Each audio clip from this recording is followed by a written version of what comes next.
यो यो यो यो चला लवकर या इकडे गवत खायला. मित्रांनो आता काय आहे की आपला पक्षी इकडेच राहतो आणि इकडे तुम्हाला गवत दिसते का? कुठे गवत दिसत नाही. आणि हा पक्षी आपण बाहेर राहतो त्याच्यामुळे काय होतं की हा पक्षाला आपल्याला पुढे गवत आहे पण ते तिकडे जात नाहीत कारण नवीन असतं.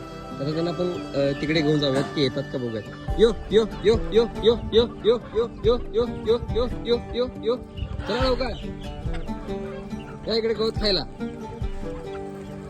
तर सर्व पक्षी आता इकडे यायला लागले. यो यो यो यो यो आपण आता इकडे अशा गवतामध्ये त्यांना घेऊन आलोय जेणेकरून ते गवत खातील. यो यो यो यो यो यो यो यो यो यो यो यो यो यो यो म्हणजे इथपर्यंत आपण त्यांना सवय लावतो की इथपर्यंत आले की त्यांना गवत खायची सवय लागते. आता बघा इकडे बघत असाल तर लगेच गवत खायला इकडे काही पक्ष्यांनी सुरुवात केली. या हिशोबाने पक्ष्यांना तुम्हाला